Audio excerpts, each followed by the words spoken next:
Today on the DML News podcast, we're going to talk about more conflicting reports regarding the drones, a new update in the second assassination attempt against Trump, and a Supreme Court justice goes to Broadway.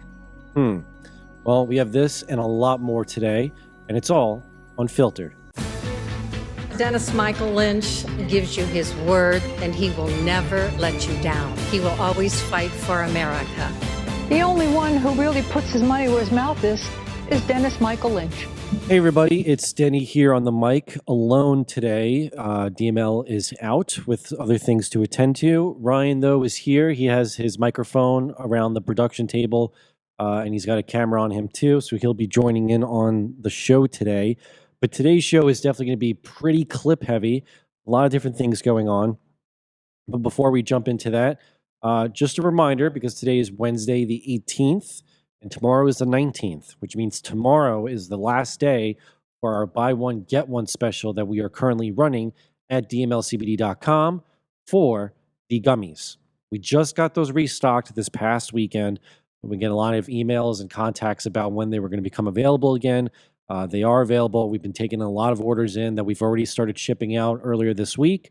But tomorrow is the last day for the buy one, get one free.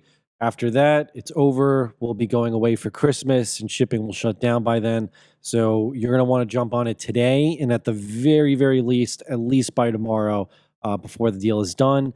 If you have any issues with the order, just reach out to Ashley. She's Ashley at dmlcbd.com.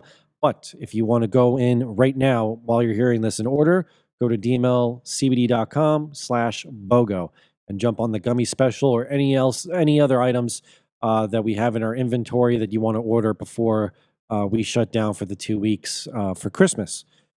With that said, it's been the talk of the town. It's been 4 weeks, almost 5 weeks now, where the drones, the mystery drones, the drones that have essentially infiltrated the East Coast, particularly in New Jersey, it's almost become a hysteria at this point, because every time I go on to X, all I see are new videos that people are capturing, whether it's in New Jersey or in Pennsylvania or in New York or in some cases the West Coast.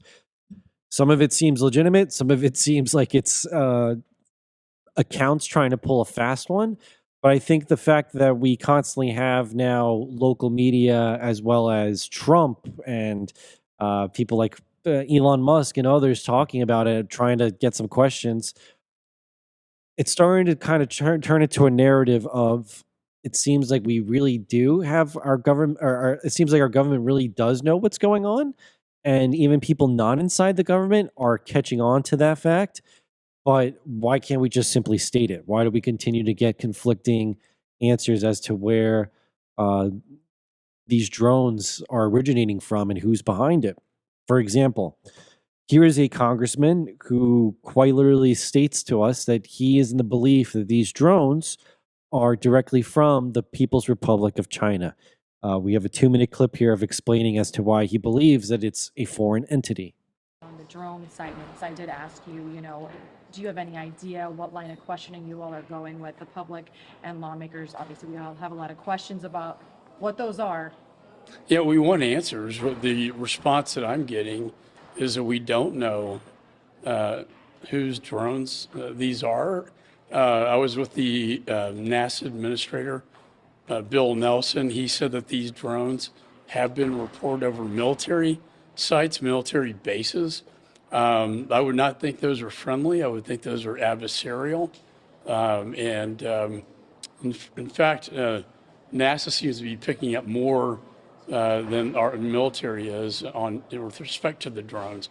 So I think Congress is gonna pursue this. I know the House Intelligence Committee is having a hearing on this. We need to identify who is behind these drones. My judgment, based on my experience, is that those that are over our military sites are adversarial and most likely are coming from the People's Republic of China. Do you think you'll be satisfied with what you hear today? Probably not. I think they're going to say they don't know. And that's a concern in and of itself, that if we have drones flying around military bases and we can't identify where they came from or who's responsible for them. I know there are a lot of commercial drones out there, and Secretary Mayorkas has talked about this. That's fine, but the ones flying over our military bases, by definition, I would say, are adversarial. We need to know who is behind that because I believe they're spy drones. And the PRC, Chinese, Communist China, is very good at this stuff. And we know they bought land around military bases. This would be very consistent with their policy over the last couple of years. Anything else you could tell me on the? I don't know. You get into UFOs and all that. We're not getting answers. Now, when you hear that and you see he's making the point in case that it's likely China that's bringing over these drones, or at least through proxy allies as well, considering that the initial theory was Iran, we now have a mayor who goes on TV. He's from Bellevue, New Jersey, and he explains that he believes it is the U.S. government that's directly behind these drones because we've had radioactive material that has gone missing, specifically from a container that was found empty without an actual casing of what was supposed to be in there, which was level 3 radioactive material. So Ryan's going to play that TV segment for you. Information has not been forthcoming, and it's this lack of transparency, in my opinion, that's doing nothing but fueling conspiracy theories online. Do you have any idea what it could be? Or which side it could be, where it's coming from? Yeah, I can tell you what it's not. We know for a fact it's not little green men. And more than likely, it's not a foreign adversary because they would be able to figure out how to turn off the blinking lights. These drones are huge. We had a mayor yesterday on the call with the White House telling them that he had 6-foot drones hovering over his house. Yet they continue to tell us we don't know what we're talking about. It's misidentification. Certainly, there's some misidentification probably going on, but I could assure you that we are seeing drones in New Jersey all over the place. All right. So Bethany Frankel, I know she's not like, the New York Times, but she says that she has like some kind of contact at the Pentagon and that it has something to do with radioactive material in New Jersey. What are you hearing? So here's what I know. I know that we were told by our state police that we have assets over our critical infrastructure. Now, depending on your point of view, that's either concerning or comforting. I think it's comforting because it's probably us listening and watching. We also know that we have drones that are flying in a grid-like pattern. In my opinion, they're looking for something. What might they be looking for? Well, potentially, we're aware of a threat that came in through Port Newark. Maybe that's radioactive material. There was and there is an alert that's out right now that radioactive material in New Jersey has gone missing on December 2nd. It was a shipment. It arrived at its destination. The container was damaged and it was empty. So okay, potentially we're looking for that. Stop right there, Mayor, because that's very important information. And that came from a credible source. That came from the U.S. government. And so it's missing? Missing. And they think it's in New Jersey or it could be anywhere? It was lost in New Jersey in transit. And again, this is just an example of what I think that we're sniffing for. I think we do have the assets that can go up and fly around and sniff things, which is why we're not seeing the uptick we used to see in Belleville anymore. It's kind of moving, but we're seeing alerts that it's happening now in Pennsylvania. And that's right about the time that the drone sightings began, right? Yeah, drone sightings began about 4 weeks ago. Okay, so when you take a look at this, if this information is indeed credible, why wouldn't the government say, it's us? That's the crazy part about this. We've gotten very little information. Even yesterday on that call with the White House, literally mayors were told, you guys are seeing things. There's no credibility to this. We have one mayor, like I said, had drones over his house. I mean, we're no longer going to stand for not hearing the truth. I mean, our state government is failing us. They're not getting the answers from the federal government. And even though yesterday they told us that there's nothing to see here, today there's a top secret briefing going on in Congress. Well, what are they being told that we weren't told yesterday? Real quick, did you know yesterday when you were on that call about this missing radioactive activity or merchandise, or did you know that this morning after the call? I was made aware of it yesterday morning. I did raise my hand. We weren't allowed to speak. I did raise my hand, was not called on to get that question answered. So apparently it is concerning. Even the president-elect, who I'm sure gets some kind of briefings on things, he says he's not going to his home in Bedminster, right? Yeah, I listened to him yesterday. He no doubt gets the same exact briefings that President Biden gets. He says our government knows. He says our president knows. And he also ended with saying, I'm not going to be in New Jersey this weekend. So what do you want to know? What do you want the government to tell you and the general public? I want them to be clear with us. I want transparency. I want them to say these are our assets. There's no need to concern about what's flying. The question should no longer be who's flying these drones or who owns them. It should be what they're looking for. Tell us they're ours. Tell us that they're protecting us, and tell us what the threat is. We keep saying it, right? Will we get answers? Are we going to be left in the dark? Will this just go away like it's nothing? And then once inauguration day comes around, we're just kind of left to the mystery of it. Will it just be a little case in time where for 4 to 5 weeks we were all just kind of like, what the hell's buzzing in the sky? Or is this going to be something that becomes a little bit more natural? You know, those first 2 weeks of COVID, I know a lot of people, although not myself, but I know a lot of people thought it was going to be over real quick. And I could just see the way things were going that it was not going to be over real quick. So maybe this drone accumulation or these drone sightings are preparation for what's going to be the new normal. And that's a little scary to think. So I'm just a little more curious as to what's going to pop up in the next 2-3 weeks before inauguration. If there are more cases with these drones in terms of where they pop up, and if we do actually start getting a little bit more on direct answers. But I don't know. At least it seems like everyone's kind of on board that these are not UFOs and little green or little gray aliens. Rod, before we move on, when you hear these conflicting reports, do you feel that you may have something a little more definite in what you think these drones are, or do you feel you're lost in the dark like I feel, or Alec Lace or Dad feels? I feel like with these drones, I mean, the way that, it's either the Chinese or the United States government, I think they both are very feasible and make sense. If it is United States looking for a dirty bomb, I mean, radioactive material, I know the container was damaged and it was empty. So it could be a combination of both. The Chinese are surveilling, and there's both United States drones up there and Chinese drones, and they're surveilling to see, if it is a dirty bomb. I don't want to, say it is because we don't know. Maybe they're surveilling to see where the best place to put it. U.S. is trying to find it. I mean, it could be a number of things. I don't think it's green aliens flying around the sky. It's definitely humans, but it's just going to be speculative, and I just don't think we're going to get an answer about it.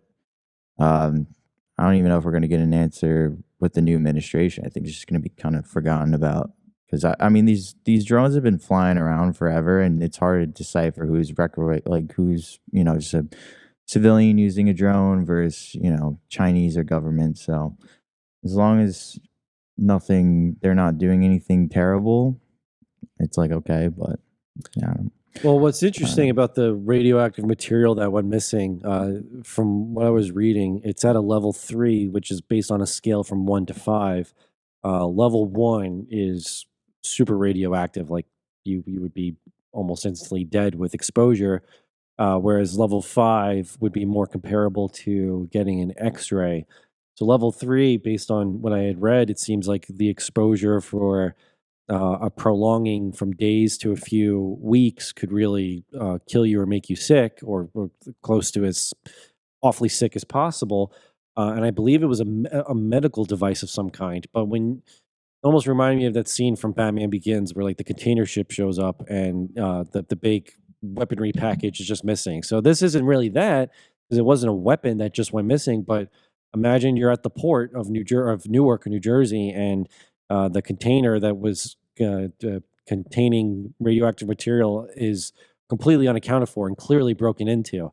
So if this is just a scouting to try and find where the hell it went, hopefully they find it soon, and then they could just be like, hey, truth is we were gaslighting all of you guys because this was a super secret operation and we prevented disaster. Okay, great. But we're going to need clarity soon, because I also keep seeing more videos of people trying to shoot at some of these drones or planning to. I saw there was even one that there's an event forming where they want to get like a group to start shooting at these drones at night. So answers are needed. Maybe Trump will come in and give us answers. One thing, though, that Trump has given us today is a look at a very cool new hairstyle that he introduced. Ryan's actually going to play this as B-roll. Here is Trump coming off of golfing, I believe at Mar-a-Lago, and it's funny. It's going viral on X. I guess the way he wore his hat, it kind of gave him like one of those slick back hairstyles. I feel like Dad sometimes usually does his hairstyle like that. What's funny is that I think he was supposed to go to, based on like how we were just watching those videos, he was supposed to go to New Jersey at Bedminster this weekend, and it looks like he's skipping out because of all those drones. But one thing that Trump has going on right now is the lawsuit that he is filing against, I believe it's ABC News, for the 60 Minutes interview that they manipulated with Kamala Harris, as well as other things regarding defamation. We actually have a clip here of Jake Tapper losing his marbles over the fact that Trump is coming out with this lawsuit and trying to get some accountability from the media. Ryan's going to play it for you guys. We should note, Kristen, I don't want to overstate Trump's friendliness and genial attitude at this press conference, because this weekend ABC News agreed to pay $16 million, including legal fees, to settle a defamation lawsuit brought by Trump against the network and their anchor, George Stephanopoulos. And that obviously will not be the end of this campaign against the media, a legal campaign against the media. We heard him go after many other news outlets today. Take a listen. Well, I'm going to be bringing one against the people in Iowa, their newspaper. We're filing one on 60 Minutes. We're involved in one which has been going on for a while and very successfully against Bob Woodward. We have one, very interestingly, on Pulitzer, because reporters at the New York Times, Washington Post got Pulitzer Prizes for their wonderful, accurate, and highly professional reporting on the Russia hoax. We don't have time to go into all of that, but just to touch base on a couple. There's one of them is the people of Iowa, the Des Moines Register. That's because there was a poll that was inaccurate. Mm-hmm. The one on 60 Minutes is because they didn't like the editing that had been done to the Kamala Harris. From Kamala Harris. Yeah, I mean, this is wildly ridiculous. So Trump's not kidding around. I mean, he just got that $15 million settlement from ABC News in the previous defamation lawsuit. I think the one he's doing with 60 Minutes, he's looking for $10 million in damages for the way they edited that Kamala interview, and then as well as his lawsuit against Ann Selzer, who ran that ridiculous Iowa poll trying to claim that Trump was in trouble with women there. And by all means, clearly some manipulation. So I'm hoping Trump gets a little more successful in these cases that he's bringing against these bigger news media organizations, because it's right in time that they're a little more accountable for the reporting. Another positive thing that's going for Trump is that we actually finally got some details on the charges that Ryan Ruth is going to be facing regarding his assassination attempt against Trump, which happened back in September in Palm Beach. Before I even go over the details of the charges, we actually have an update press conference clip from the Florida Attorney General reading the charges. So Ryan's going to play that for you guys. To that promise to be transparent and accountable, as we both assured when we stood here and talked about our intent to investigate. The affidavit is 18 pages long. We will provide that to you immediately following this press conference. I will go into a little bit about the charge that underlies this attempted felony murder. Following the assassination attempt, the defendant chose to flee north on I-95. At this point, he was expected to have been the shooter based on witness testimony, and that was informed to those officers that were stopping him. Once they located him, protecting the public, not knowing what was in that vehicle in terms of explosive devices, they had to stop traffic in both directions in order to effectuate the stop, make the arrest, and assure the safety of the public. It was during that stop that a tragic accident occurred that seriously injured a 6-year-old girl who was traveling with her family. When you couple those terrible injuries together with his other criminal conduct, which we believe rises to the level of domestic terrorism, it turns his actions into an attempted felony murder case.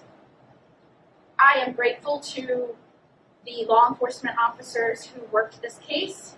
I am grateful to the sheriffs who provided timely and efficiently the evidence we needed to proceed. I am grateful to all of our statewide law enforcement officials that work hand in hand with the statewide prosecutors to get us to this point. I expect that this investigation will not stop. It will continue. We will continue to be transparent and accountable to Floridians. We will continue to reach out to the federal government to partner with them and ensure that all of these charges are pursued fully and forthrightly, accountable to the people. I expect a new day is coming.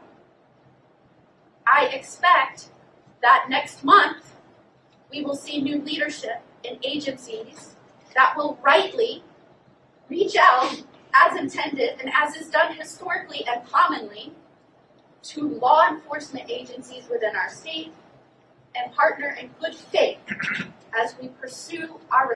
Yeah, so I mean, attempted assassination of a major presidential candidate, possessing a firearm for a crime of violence, assaulting a federal officer because he did get into that confrontation when he was being arrested, felony possession of a firearm and ammunition, and possession of a firearm with an obliterated serial number. So we're finally getting some details here.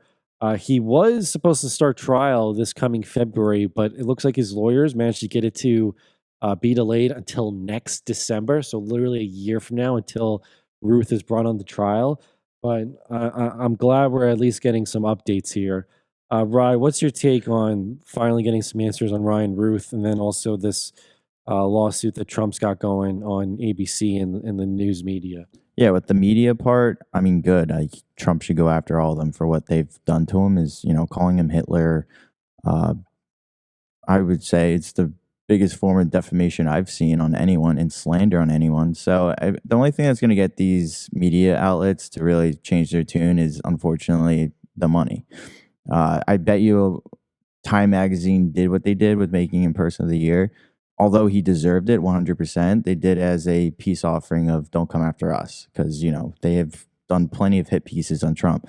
So they're gonna shake in their boots a little bit, because to them, at the end of the day, it's all about money, and Trump's gonna go take some of that, which he should. With the assassination, I don't like how the government is being so uncooperative with it. I think that raises red flags. I think, obviously, we haven't really heard a lot about who he is. I mean, the Luigi Mangione, we knew everything about him within like 24 hours, and this guy is kind of like a ghost. So just a little skeptical with the fact that the government doesn't really want to give over information that leads me to believe there might be tainting with it, because that thing with Liz Cheney just came out with her tainting with January 6th witnesses. So who knows what they're doing, but hopefully we can get to the bottom of it, because it's a very serious matter. Well, one thing that worries me is that from what I'm reading, Ruth's legal team is looking to go for the insanity defense, which usually is an indicator that they're going to try to make it that he's not maybe fit to stand trial. And this man, while maybe not enriched and definitely a little bit on the loonier side, especially with his Ukraine propaganda, I mean, he clearly plotted something out here to be in the vicinity at the right time from when Trump was golfing. So my hope is that we do actually get to hear from him directly during the trial, even though we're going to have to wait quite a bit, because I'm sure Trump himself definitely wants answers. But speaking about accountability in crime, a place that really, really needs some accountability with their crime problem is Aurora, Colorado. We have extensively talked about this town here on the show, based on the fact that this town has been swarmed with illegal immigrants, particularly ones that are members of Tren de Aragua, the Venezuelan criminal cartel gang. And they've even taken over some apartment complexes, and have just caused a whole list of trouble. Well, yesterday, the Aurora Police Department arrested 14 individuals in connection with an armed home invasion and kidnapping at the Edge Lowry Apartments in Aurora. The suspects allegedly entered the apartment, kidnapped 2 Venezuelan nationals, and moved them to another unit where they were bound and threatened.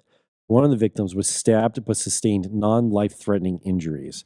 So we even have a little more detail here from a video that Ryan clipped of the Aurora. What is it, Ryan? I think the police chief, or I believe it was the Aurora police chief, speaking on the arrest of these 14 criminals and how he described that this kidnapped couple was essentially tortured. So Ryan's going to play that clip.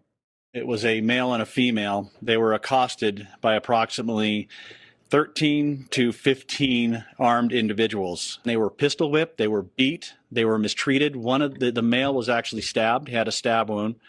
So does that fall in the category of torture for me? Yeah, it does. There is a high assumption that they may be affiliated with the TDA gang. I had a discussion with an individual from the White House, and that occurred back on September the 23rd, I believe. And that person basically told me that, hey, once these immigrants get across the border, that's all we really care about.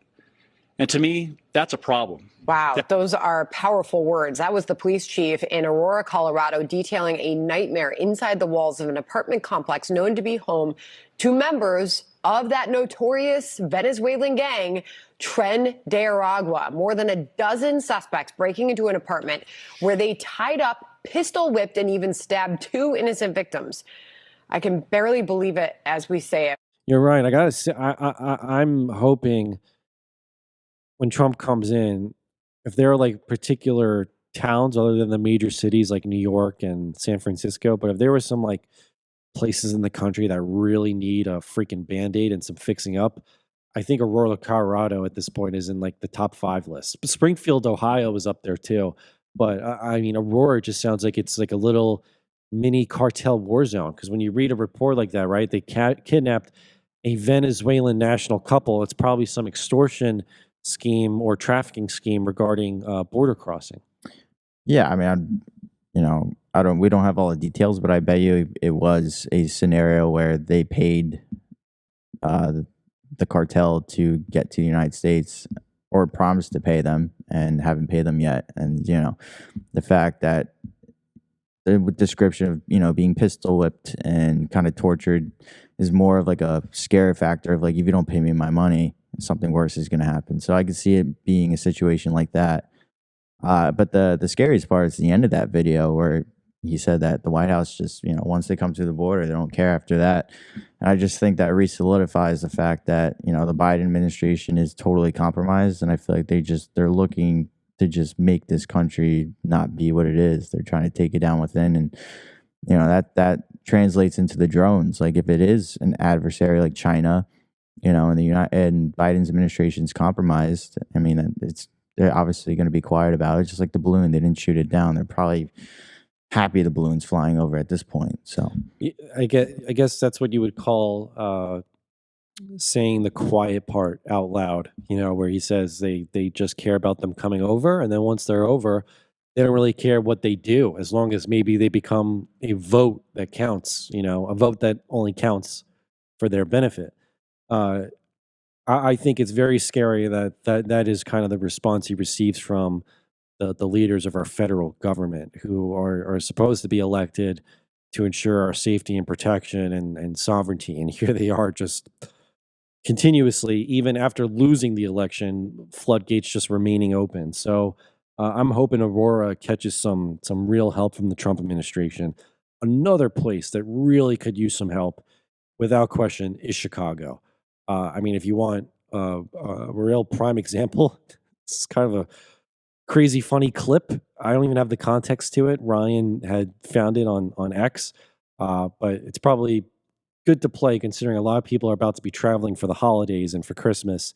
But here's just a quick clip of a fight that happened in Chicago airport, and it just kind of looks a little ridiculous. So, Ryan, let's play the clip.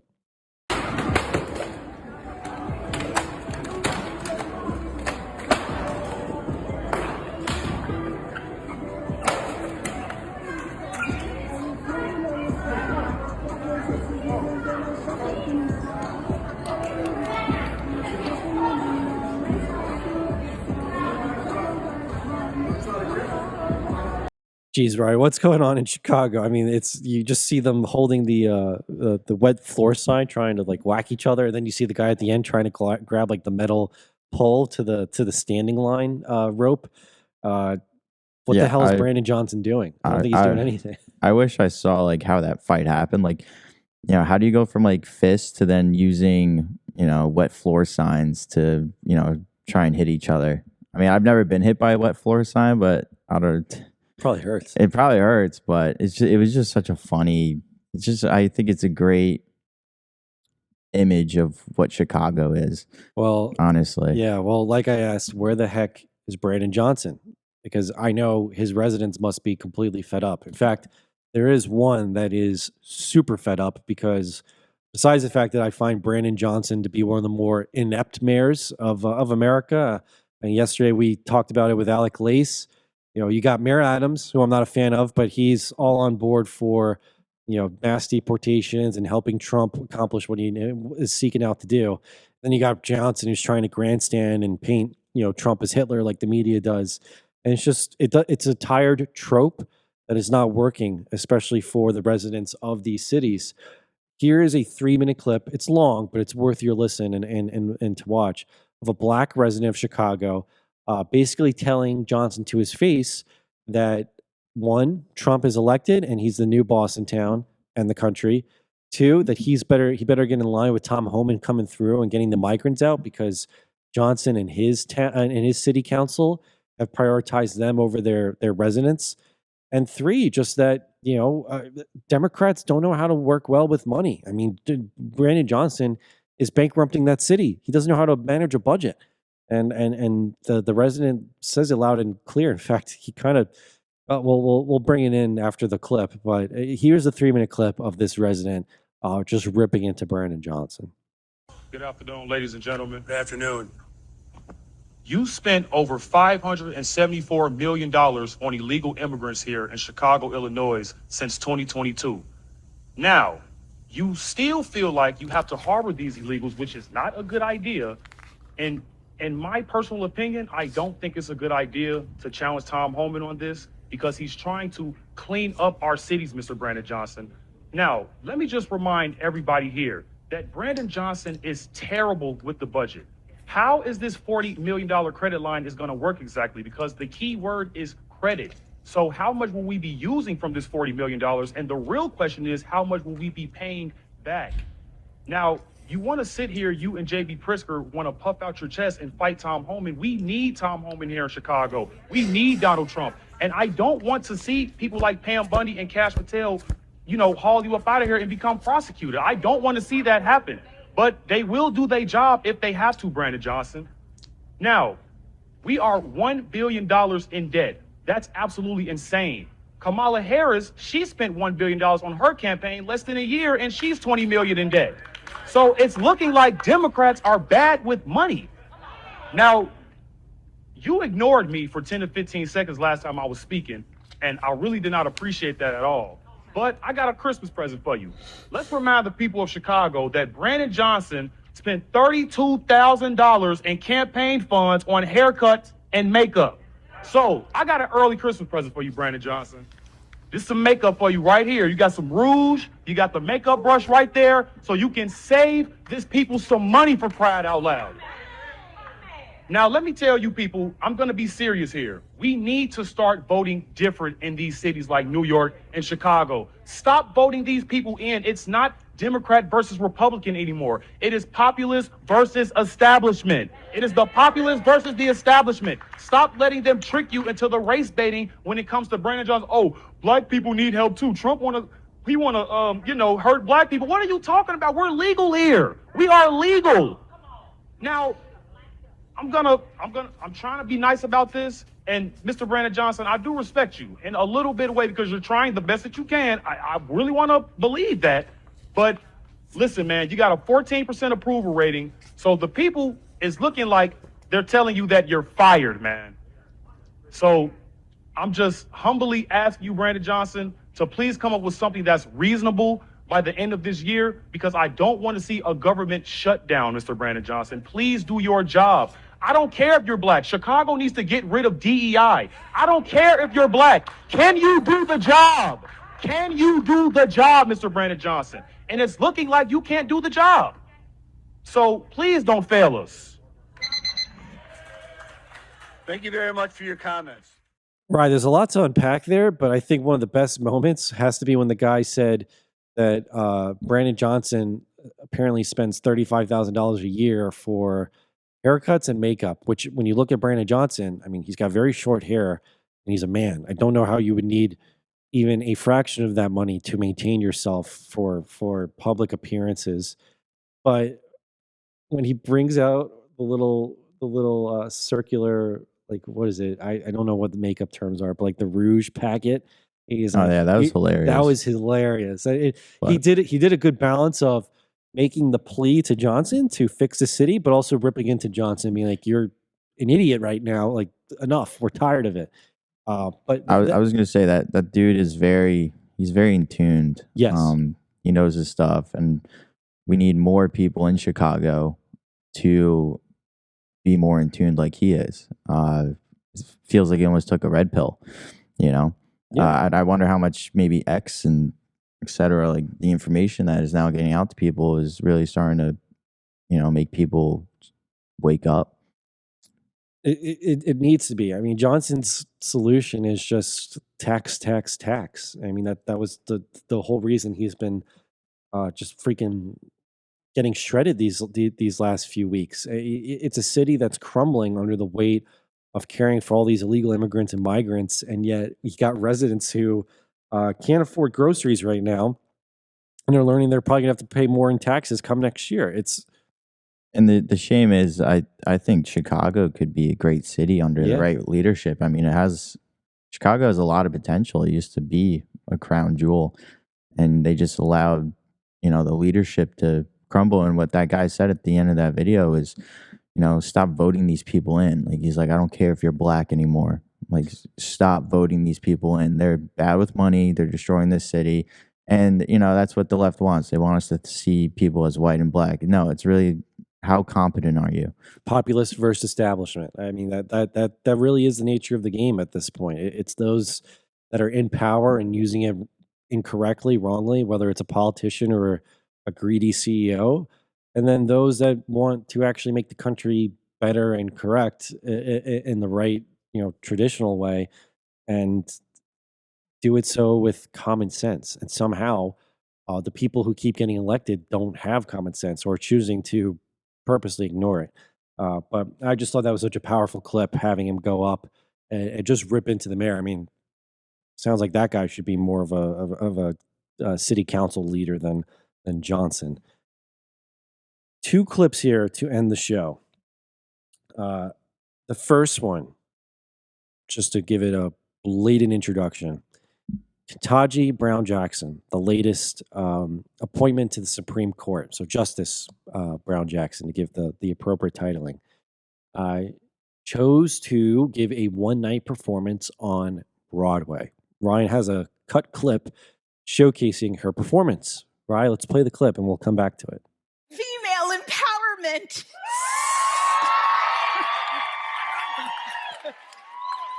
Sick. I like it too. I think what I like about it is that I am having a very strongly negative reaction to it. Like I hate it. Which makes me think it must be brilliant. Got this feeling in my body. Can't stop the feeling. Got this feeling in my body. Can't stop the feeling. I did it. I made it to Broadway. So that was KBJ, the Supreme Court Justice who can't define what a woman is, giving the one-night performance in And Juliet, which is a Broadway show that is a modern feminist, queer reimagining of Shakespeare's Romeo and Juliet that explores what would happen if Juliet survived. Apparently, this was a lifelong dream of Brown Jackson's to star on Broadway. Now, I bet you probably think we're about to make fun of her, and I'm not going to. actually, just based on that clip, it sounds like she actually has a little bit of musical theater aspect to her. It seems like she's got a passion for it. I actually would suggest she does it more than one night. Maybe join the cast. In fact, I would love to encourage KBJ to really get into her Broadway roots, realize it's her true calling, and then resign from the Supreme Court and let that space be filled in by a Trump nomination. That's just my suggestion. Do you agree, Ryan? I mean, I think maybe KBJ here has her true calling. I think we should get her out. I think it's an embarrassment to the Supreme Court. If you're on the Supreme Court, you got to hold a certain image. But no, I agree with you. She should dip out, but I don't think she will because people like her love power. Of course, she won't. And to your point, if you're in one of the most esteemed positions in the country, you just shouldn't be doing something like that. That's just my opinion. But if she really has the passion for it and really loves it, I mean, don't you think that should have been the territory you were going into? Shouldn't you be maybe more worried about figuring out what a woman is than hitting that note in the queer musical about Romeo and Juliet? Let's not forget that if she wasn't a DEI Supreme Court hire, she probably would not have gone in the role on Broadway. No, I don't think she's that good. No, I was more just trying. I think a favor was put in for that. No, I know what you're trying to do. I was just more encouraging it because at this point, she has to be the most laughable nomination I think a Democrat has ever pushed through. And it's unfortunate because I just think if her timing of when she got nominated would have just happened under Trump, I mean, talk about a super solid majority. But here we are with a Supreme Court justice who has trouble defining what a woman is, but has no trouble dressing in a tutu and giving a singing performance about a queer Juliet. So either make it a passion that follows a career, or I don't know, KBJ, just get your act together on the Supreme Court. Last video for today. Tom Cruise, as many would maybe try to label it now, the very last true Hollywood star in Hollywood, because that kind of aspect and generational aspect to Hollywood is more foregone now, more about franchising rather than stars. But many could say that Tom Cruise earns it because between Top Gun, Mission Impossible, and he's not even really a comedy actor, but I still think one of the funniest top 10 movie comedy performances of all time was his role in Tropic Thunder as Les Grossman. It's just so freaking funny. He really, I mean, weird opinions, right? Scientology, probably some of his politics and a lot of his marriages too. I mean, all actors, it just kind of comes with the territory at this point. But here's Tom Cruise. He's in the UK, but he's receiving an award on behalf of the U.S. Navy, the Distinguished Public Service Award, which is the highest civilian honor the Navy can bestow. It's a recognition that was given for his outstanding contributions to the Navy and Marine Corps through his roles in films like Top Gun and other big movies that require, with a lot of these big budget action movies, they actually bring in a lot of veterans and former, whether it's service members or soldiers, or depending on what action sequence or stunt that they're doing, for advice or recommendations, or even just learning some of the technology from the military. You would actually be shocked how often the military gets involved in some of these action blockbusters in terms of an advisory standpoint. But I think it's great that he won it. So Ryan's going to play the clip of him accepting the award and some of the touching words he had at the end. So, Mr. Cruz, again, on behalf of all the American people, on behalf of our sailors and Marines, it is my honor now to present this award. Congratulations, Tom, on behalf of the entire Department of the Navy. Thank you so much. Yes, sir. It also comes with a medal for you to wear, elegantly so, on your tuxes. Wow. Wow. Thank you. Awesome. Thank you so much. I admire you. I've been with you personally, seeing how much you care about servicemen and women, and I have great respect for you. And we've known each other now these many years, and I really appreciate it. I appreciate everyone being here. I appreciate you taking the time and for this extraordinary acknowledgement. And I accept this on behalf of not just myself, but our entire cast, our crew, our writers, directors, the studios in Hollywood who are so dedicated to helping. I admire all of the servicemen and women. I know in life something that is very true to me is to lead is to serve. And I know that to my core. Well, I think that's just very awesome. So congrats, Tom Cruise, and DML, our father. He's a very big Tom Cruise fan, so I'm sure if he was here, he would be very amped to see that video too. But well, that's it for the show today. Just a reminder before we close out. Again, tomorrow. So today and tomorrow, these are your last days of opportunity to jump on the Gummy Buy One Get One Free special, the Gummy BOGO that we are currently running at dmlcbd.com. And if you want to purchase it, dmlcbd.com/BOGO. Any issues or problems or questions, email Ashley. The gummies have been, honestly, I'm so happy they're restocked. I just had some this morning. They taste delicious. So it's great that we have them back. But they have been selling fast these last 3 days. So I'm not kidding. You're going to want to jump on it. But until then, we should be back tomorrow. I believe Friday we will have a Christmas-themed or a Christmas special with Miss Mary and DML for the Wine and Talk. And then after that, we close down for the holiday break. So we'll be back tomorrow, God willing, and God bless to all of you. And today's Team DML blessing goes out to Vivian Doyle. So see you all tomorrow. Get the Dennis Michael Lynch podcast every day by subscribing on Apple Podcasts or Spotify, and download the DML News app from the Google Play Store or the Apple App Store for breaking news, merchandise, films, exclusive content, and Team DML.